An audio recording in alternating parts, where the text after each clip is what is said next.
Assalamualaikum warahmatullahi wabarakatuh. Sabahul khair anak-anakku semuanya. Selamat pagi, selamat hari Jumat. Bagaimana kabarnya kalian semuanya? Mudah-mudahan kalian semua dalam keadaan sehat walafiat.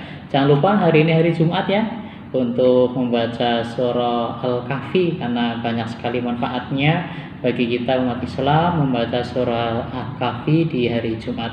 Yang belum membaca saya ingatkan ya, masih ada waktu sampai ya nanti sore lah. Tapi lebih baiknya ini nanti sebelum sholat Jumatan ya, yang laki-laki atau yang perempuan sebelum sholat zuhur diharapkan sudah membaca surat Al-Kahfi karena banyak sekali manfaatnya. Baik anak-anakku semuanya, hari ini hari Jumat kita pembelajaran kembali, yaitu pembelajaran kita hari ini adalah tarikh Islam atau sejarah agama Islam. Kalau kemarin kita sudah membahas tentang peristiwa-peristiwa sebelum Fathu Makkah, sekarang kita akan membahas tentang Fathu Makkahnya. Sudah siap? Ya, siapkan buku kalian, buku tarikh Islamnya, lalu simak penjelasan dari Ustadz berikut ini.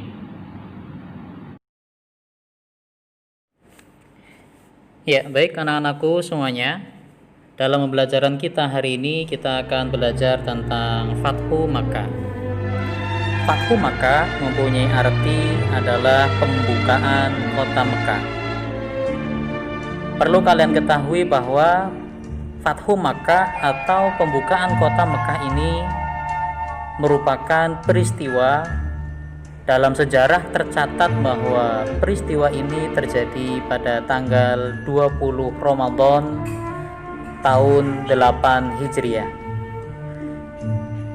di mana saat itu Nabi Muhammad Shallallahu Alaihi Wasallam membawa pasukan yang sangat banyak.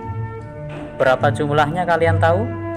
Jumlahnya adalah kurang lebih 10.000 pasukan. 10.000 pasukan ini bergerak dari Madinah menuju Mekah, dan untuk selanjutnya menguasai Mekah secara keseluruhan, sekaligus nanti setelah itu mereka menghancurkan berhala yang berada di dalam Ka'bah.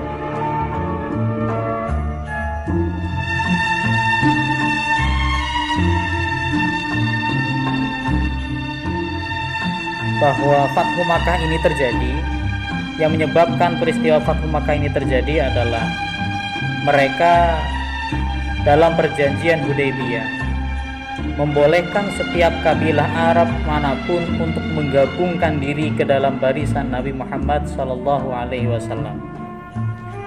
Bani Bakar memilih menggabungkan diri ke dalam barisan kaum Quraisy, sementara Bani Khuza'ah ke dalam barisan Rasulullah. Fathu Makkah ini terjadi karena pada tahun 8 Hijriah Bani Bakar melanggar perjanjian Hudaybiyah. Dengan apa? Dengan meminta bantuan kaum kafir Quraisy untuk menyerang Bani Khuza'ah. Akibatnya apa? Akibatnya terbunuhlah 20 orang dari Bani Khuza'ah. Mengetahui hal ini, Rasulullah secara diam-diam melakukan persiapan untuk memerangi mereka. Akan tetapi kemudian rahasia ini dibocorkan oleh seseorang yang bernama Hatib bin Abu Baltah al-Badri melalui surat rahasianya. Setelah mengetahui kebocoran ini, Rasulullah kemudian memanggil Hatib, kemudian menanyakan mengapa ia berbuat sedemikian. Wahai Rasulullah, demi Allah, saya beriman kepadanya dan kepada Rasulullah, tetapi di kalangan kaum muslimin ini aku merupakan seseorang yang tidak mempunyai keluarga dan keturunan yang terhormat. Padahal aku mempunyai putra dan sanak famili di Mekah. Hal ini kulakukan agar mereka menghormati dan menghargai keluargaku.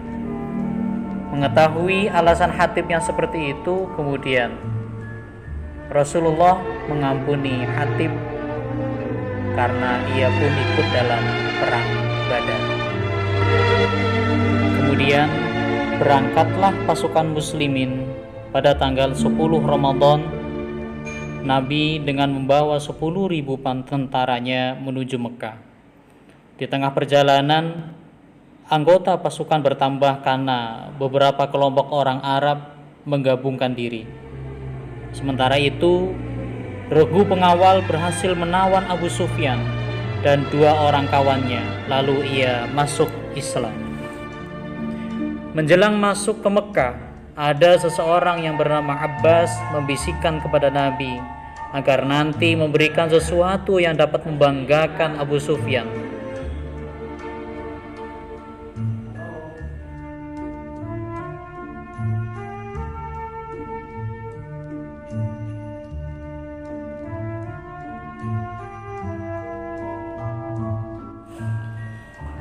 Setelah memasuki kota Mekah, Rasulullah Shallallahu Alaihi Wasallam pun kemudian menyampaikan, siapa saja yang masuk rumah Abu Sufyan, maka dia aman. Setelah sampai di Mekah, diumumkanlah, siapa saja yang di dalam rumah dan mengunci pintu, maka dia aman. Siapa yang masuk masjid atau Ka'bah, maka dia juga aman.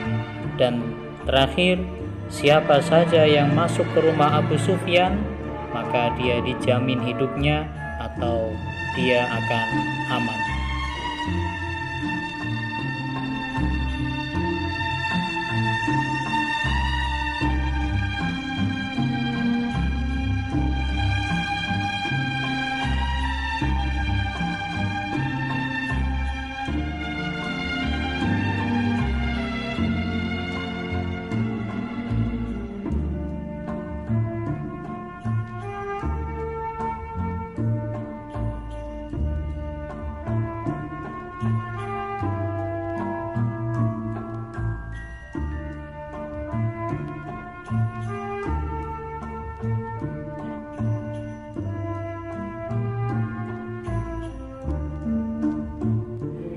Setelah itu, pasukan Islam memasuki kota Mekah dengan kurang lebih 10.000 pasukannya, tanpa ada perlawanan yang berarti dari penduduknya.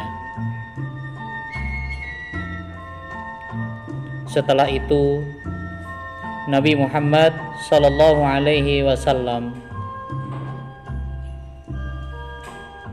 berusaha untuk masuk ke dalam Ka'bah. Kira-kira apa yang akan dilakukan Nabi dan pasukannya ketika berada di dalam Ka'bah?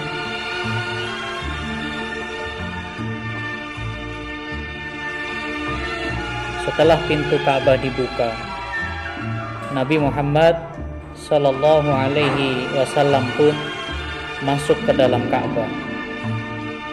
Semua pasukan terdiam melihat apa yang akan dilakukan oleh Rasulullah Shallallahu Alaihi Wasallam.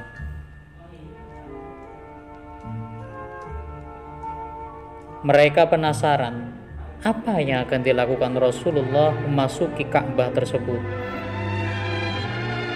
Kemudian Rasulullah pun mulai memasuki Ka'bah. Ketika berada di dalam Ka'bah, Rasulullah menghampiri patung-patung yang berada di dalam Ka'bah. Setelah masuk, Rasulullah Shallallahu Alaihi Wasallam mendekati berhala satu persatu. Setelah itu, Rasulullah Shallallahu Alaihi Wasallam menghancurkan satu persatu dari berhala tersebut yang berada di dalam Ka'bah. Berhala tersebut kemudian dihancurkan, dibawa keluar, dibersihkan dari dalam Ka'bah. Berapa jumlah berhalanya? Jumlah berhala yang berada di dalam Ka'bah yaitu 360 patung atau 360 berhala. Ka'bah pun kemudian bersih dari patung-patung tersebut. Setelah itu Bilal bin Rabah naik ke atas Ka'bah sambil kemudian pasukan muslimin menghancurkan patung-patung tersebut. Lalu Bilal menaiki Ka'bah, kemudian selanjutnya setelah berada di atas Ka'bah, Bilal pun mengumandangkan adzan pertama kali di atas Ka'bah.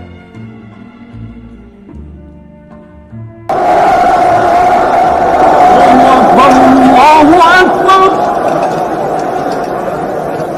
Allahu Akbar,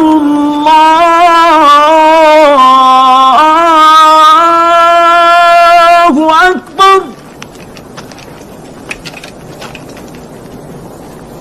Asyhadu an la ilaha illallah,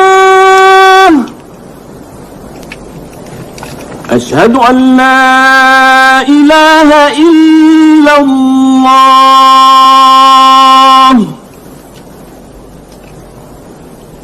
أشهد أن وجاء نصر الله والفتح وخشعت مكة تنتظر القصاص العادل، لكن نبي الرحمة قال لهم اذهبوا فأنتم الطلقاء، وتدين مكة بالإسلام دينا يأمر بالعدل والإحسان وينهى عن الفحشاء والمنكر والبغي. Begitulah Fathu Makkah. Tidak ada pertumpahan darah dan tidak ada penyiksaan dan pembunuhan